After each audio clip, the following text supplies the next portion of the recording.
It begins in silence, not the quiet kind that soothes, but the kind that sharpens everything. You feel it in the pauses between her words, in the sideways glances that seem to mean more than they should. You ask yourself if you're imagining things maybe you're overreacting. But something inside you keeps returning to a feeling you can't quite name. Like you're being measured, weighed, and somehow found wanting. You try harder. You try to please, to say the right thing, to predict what will make her smile instead of sigh. But the more you bend, the more it slips away. There's a subtle shift. An invisible ledger being filled your efforts, her reactions, a dance where the rules change without warning. You notice how her warmth turns cold without explanation, how presence becomes absence, how intimacy becomes distance cloaked in routine. Begin to question your instincts. You replay conversations in your mind, looking for the moment where things tilted. Was it the joke that didn't land? The missed message? The time you pulled back, even slightly, just to protect yourself? Doubt becomes your shadow, always close, always whispering. You wonder if strength is found in enduring or in walking away. But you're not sure which path is yours. Beneath all of this is a deeper current, one you weren't taught to name. You were told to be strong, to lead, to hold steady. But what happens when strength is mistaken for silence? When leadership looks like surrender? There's a game being played here, but it's not the one you signed up for. And the cost of not understanding.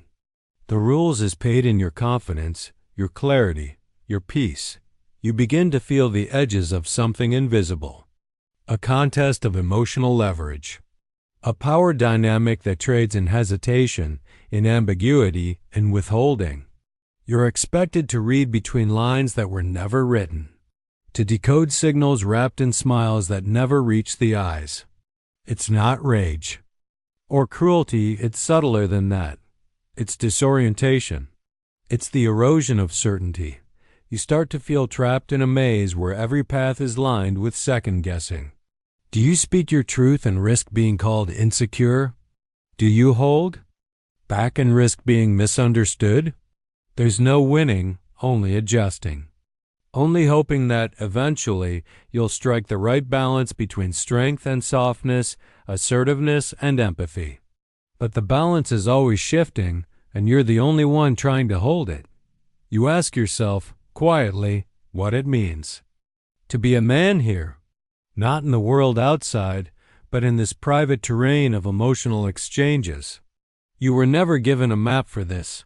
No guidebook. No warning. Just a growing pressure to perform without showing that you're performing. To care without appearing to care too much. To stay grounded in a place that keeps moving beneath your feet. And somewhere along the way, you begin to realize this isn't just about her.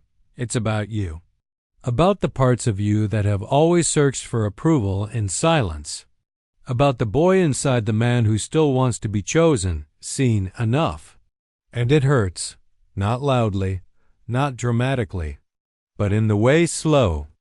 Waves wear away a stone. This is the silent struggle.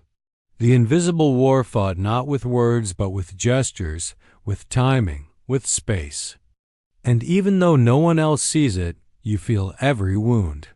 But this is not the end. It's the beginning.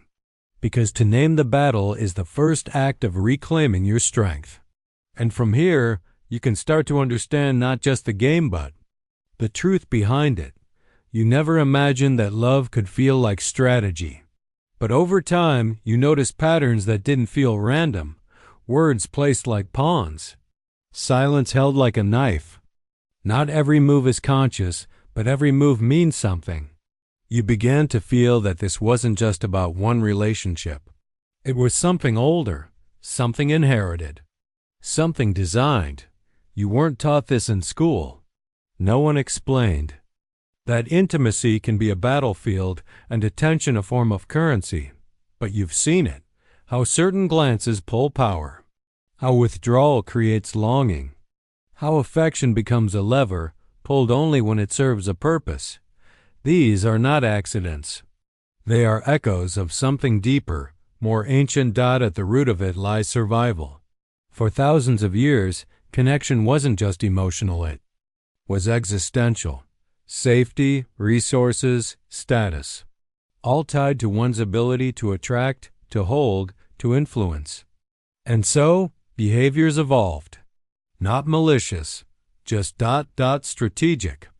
Beneath the surface of romance lives a system, one that rewards ambiguity, elevates desirability, and punishes availability. Women were shaped by this too. Trained, over generations, to test, to assess, to measure value not by words but by presence, by how quickly you chase, by how deeply you fall. Attraction became performance. Vulnerability became risk, so you learned to mask, to play, to win not just affection but significance. But this isn't just biology. Culture picks up where evolution leaves off. And culture teaches rules wrapped in stories, movies, music, advice disguised as truth. Be nice, but not too nice. Be strong, but not controlling. Pursue, but don't smother. Every message contradicts the last. And in the confusion, clarity becomes a rare commodity. You're left navigating signals that were never meant to be clear. You begin to realize that the game isn't personal. It's structural. It's in the way love is marketed, the way power is gendered, the way emotion is either commodified or concealed. You're not imagining it. You're responding to a script that was written long before you ever arrived. One that teaches you to give, but warns you not to want too much. And this awareness, it changes everything. You stop asking what's wrong with you. You start seeing how the rules were designed. You see how validation is used like a leash, how inconsistency keeps you tethered, how longing becomes a tool of control. And maybe, for the first time, you stop blaming yourself for feeling unsteady. Still, you don't resent her. Not really. Because she's playing the same game under the same pressures. She learned, just like you did, that being wanted means being slightly out of reach. That showing too much emotion makes you disposable. You were both shaped by the same invisible hands, sculpted by scarcity.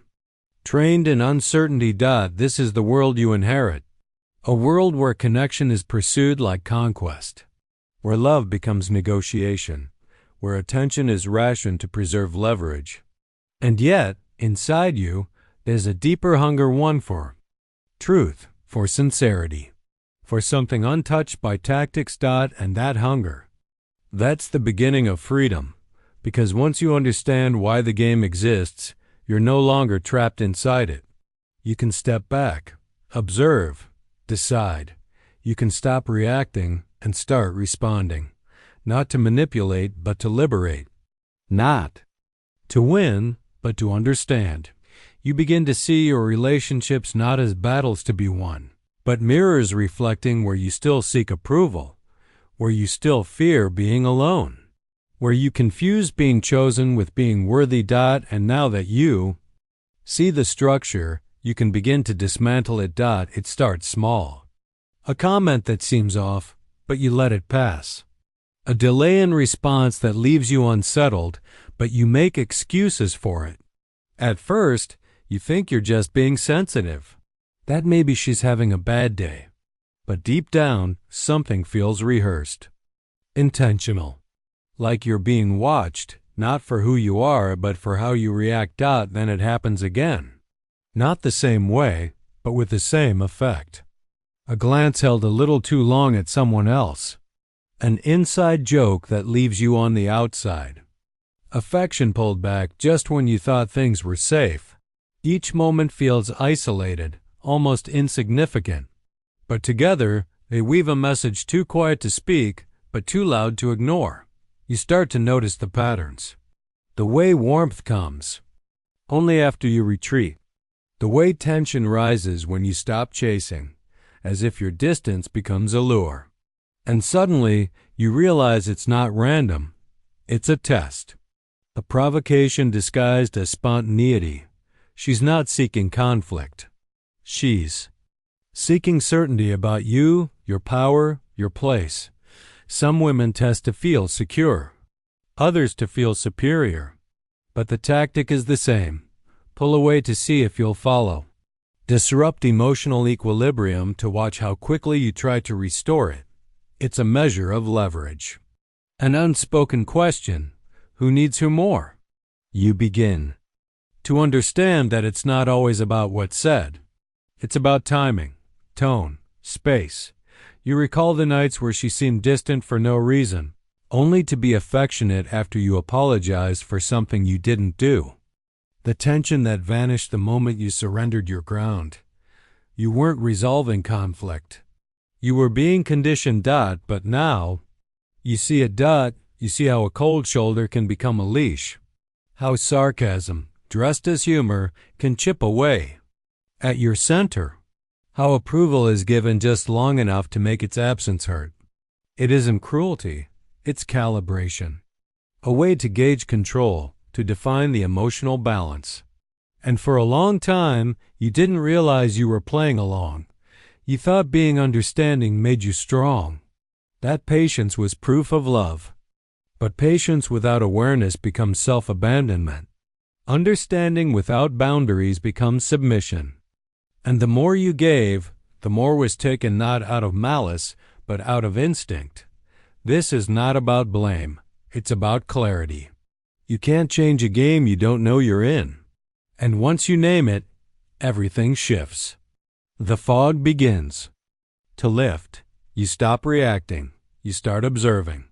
You move from confusion to calm. From victim to strategist. You begin to notice the moment a test begins and you don't flinch. You let silence sit. You let tension breathe.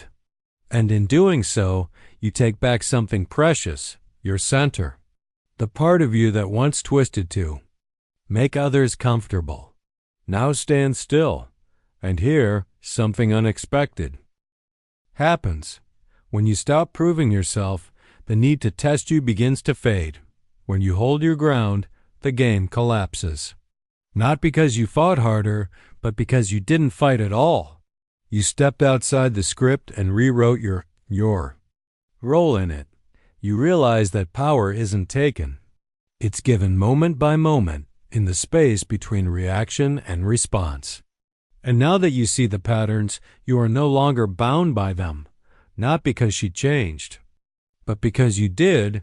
There's a moment quiet but sharp when something is said that cuts beneath your skin. Maybe it's a remark, a look, a silence too long. You feel it rise in you, that heat, that pressure, that urge to speak, to react, to defend. And in that moment, the most important battle is not with her. It's with yourself. You've learned that reactions are currency. The faster you give them, the cheaper they become.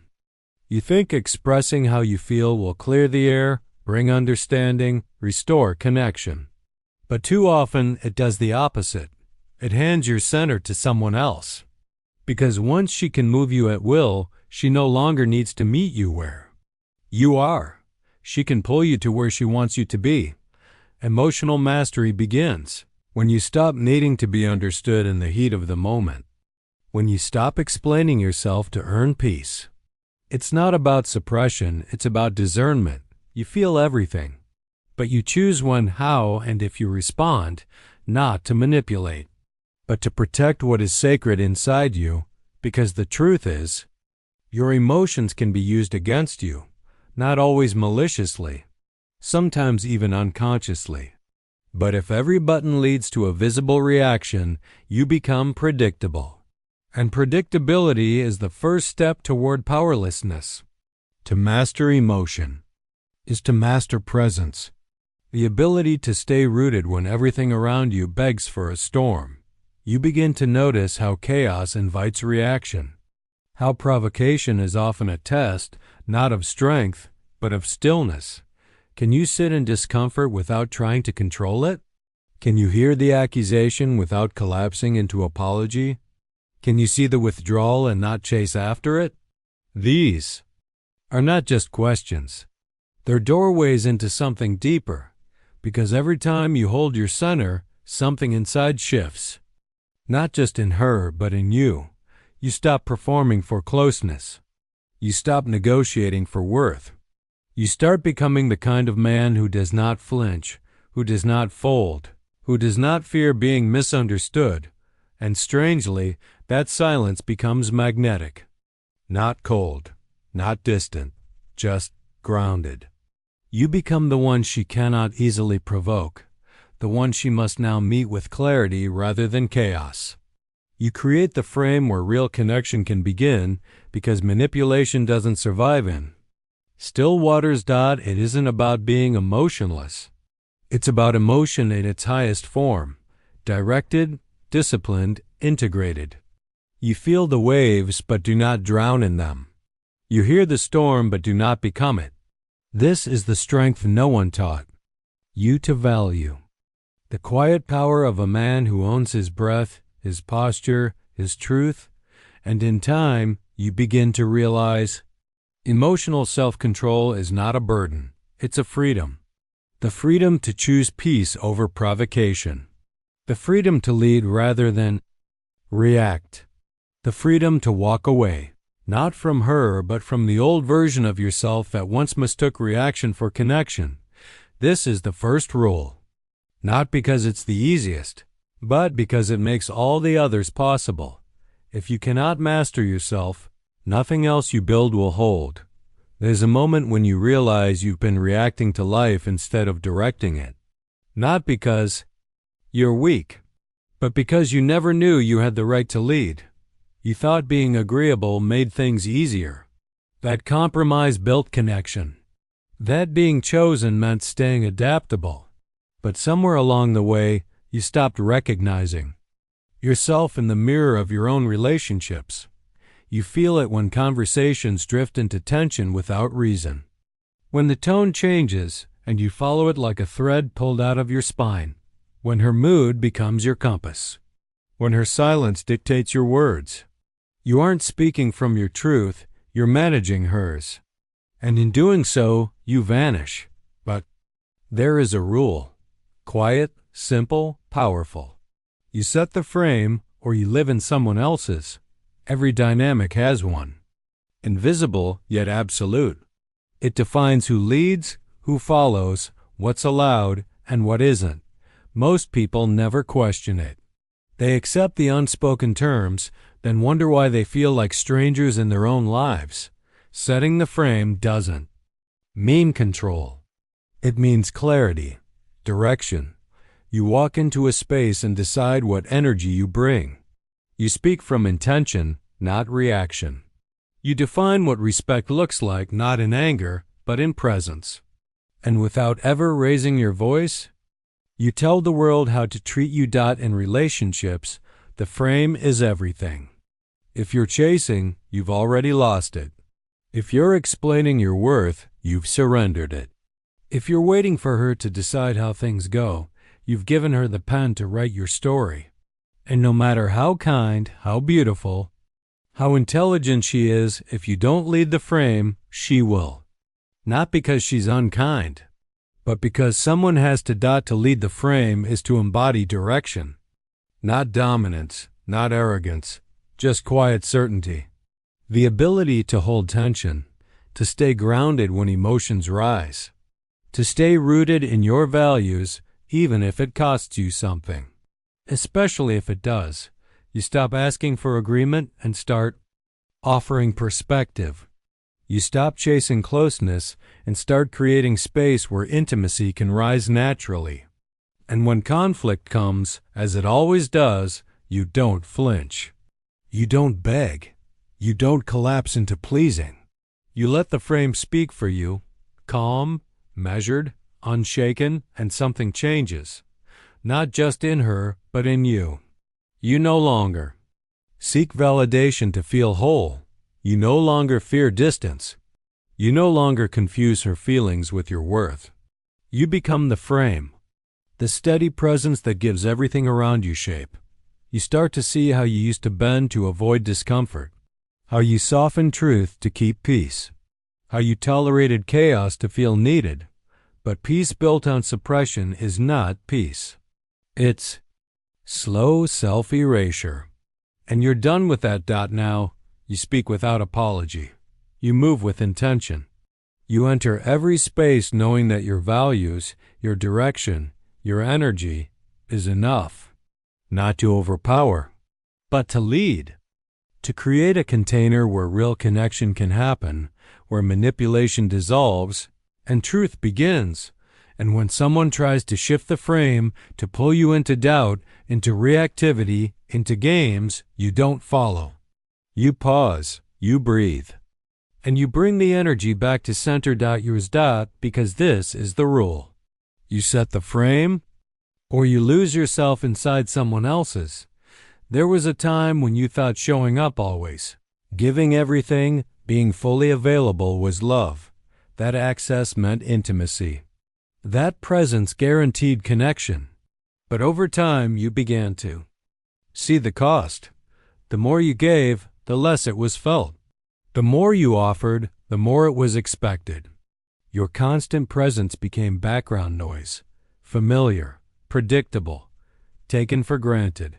What you didn't realize then was that mystery isn't manipulation, it's magnetism.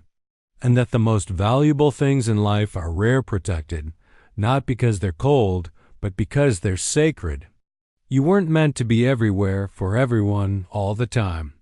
You were meant to be intentional, selective, intriguing. Mystery doesn't mean withholding affection. It means knowing that not everything deserves an answer.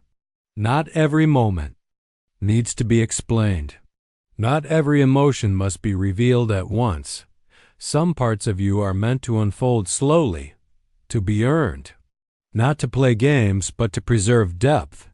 And in that preservation, you become someone worth discovering, not decoding. World teaches you that visibility equals value. That if you're not constantly showing up, you'll be forgotten. But that fear is a lie. The truth is this: what is always available loses its weight. What is abundant loses its impact. And what is rare becomes remembered.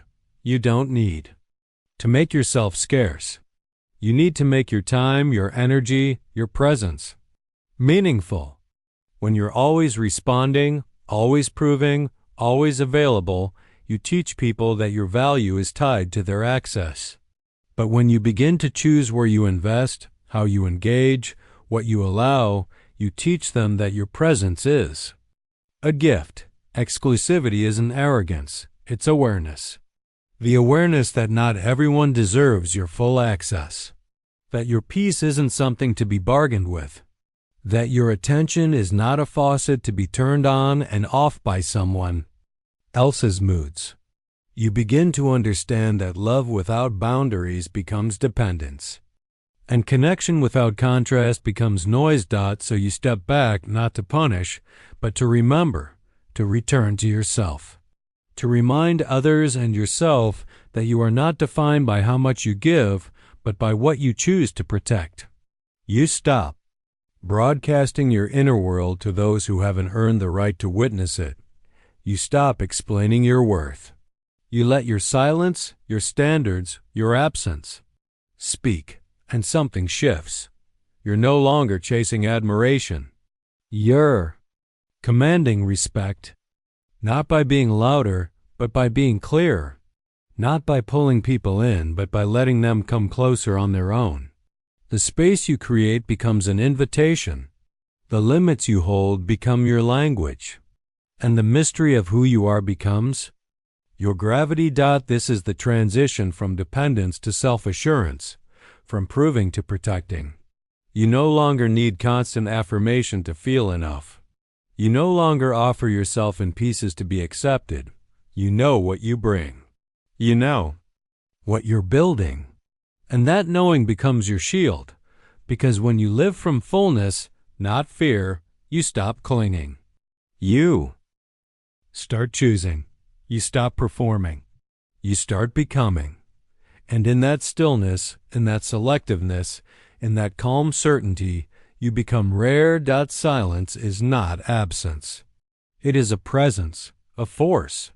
A pause that speaks louder than any word could. You've learned to fill the quiet, to rush for answers, to seek approval in noise. But what if power doesn't live in what you say, but in what you choose not to? What if influence is born from the spaces you hold, not the volumes you raise? There's a temptation to fill every gap with explanation, to defend every feeling, to react every time. Because silence can feel like surrender, like weakness, like letting go of control. But true mastery requires patience. The patience to step back, to observe, to wait, to let the moment breathe, to let tension settle, to let others reveal themselves. In the spaces you create, when you speak less, you ask more. When you stay quiet, you listen deeper. When you hold your ground in stillness, you reclaim the balance. You no longer chase validation, you become the one being sought. The shift is subtle, but seismic.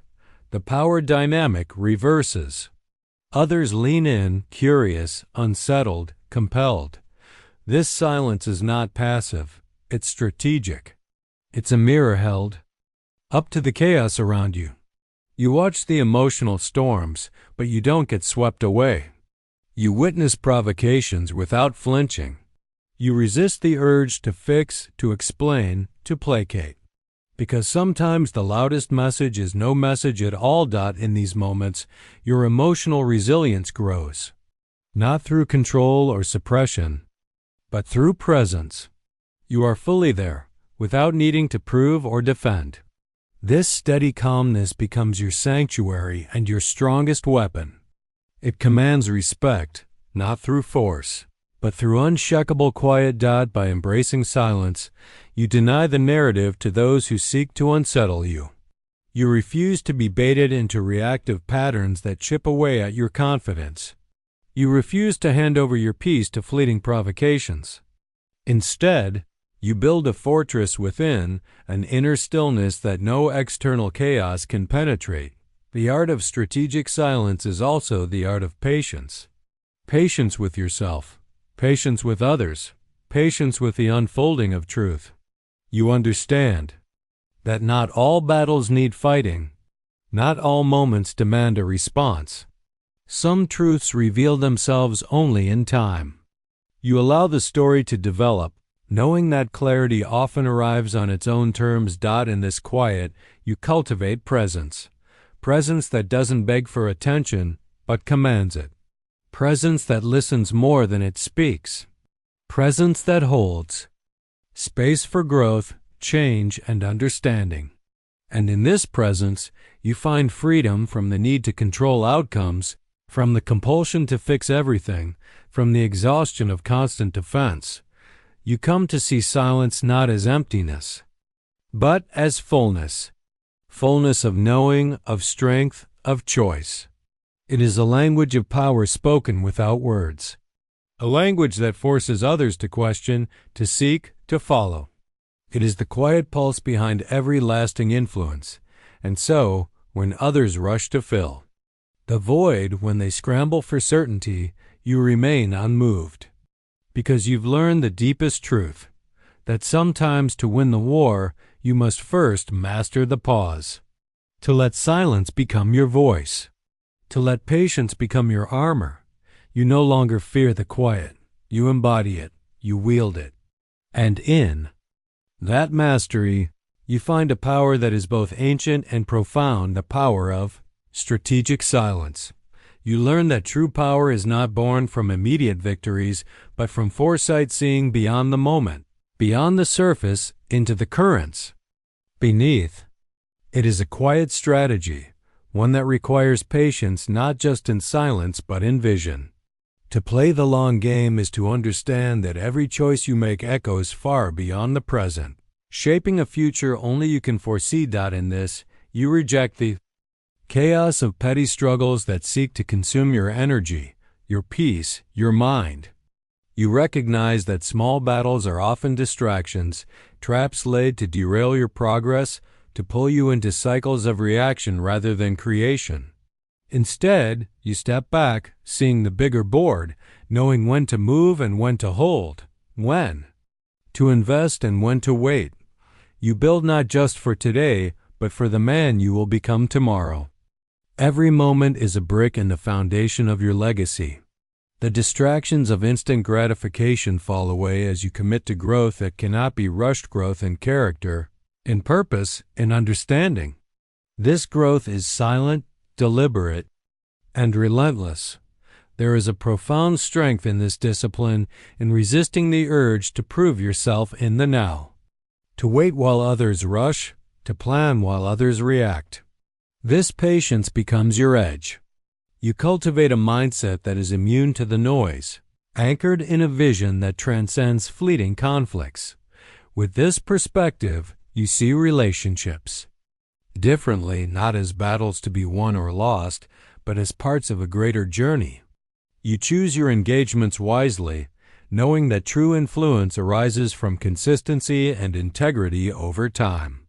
You don't need to control every moment because you control the direction of the whole. This long view demands courage. Courage, too. Trust a path unseen, to forego immediate validation for eventual fulfillment, to accept discomfort, uncertainty, and delay as necessary companions on the road to mastery.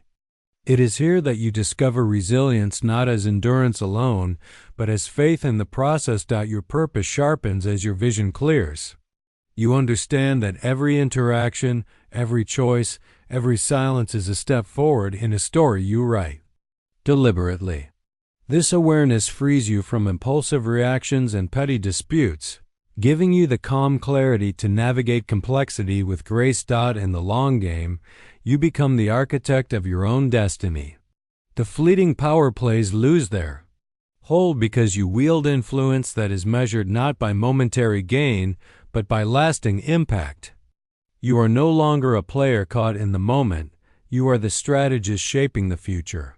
And so, you move forward with intention, grounded in the knowledge that true strength is steady, persistent, and patient. The legacy you build is not for applause, but for something deeper: self-mastery, respect earned over time, and a life defined by purpose, not chaos. You stand at the edge of this journey, knowing the path ahead demands your full commitment. But in this commitment, you find freedom, the freedom to rise above the noise, to create with foresight, and to live a life shaped by vision rather than reaction. This is the power of the long game. You stand at a crossroads where the echoes of external approval no longer dictate the rhythm of your heart. Here, you begin to reclaim what was always yours: emotional sovereignty. It is a quiet revolution, one that unfolds within, away from the clamor of others' expectations, judgments, and manipulations. You learn that your feelings are not prisoners, to be freed by someone else's validation, but territories to govern with clarity and resolve.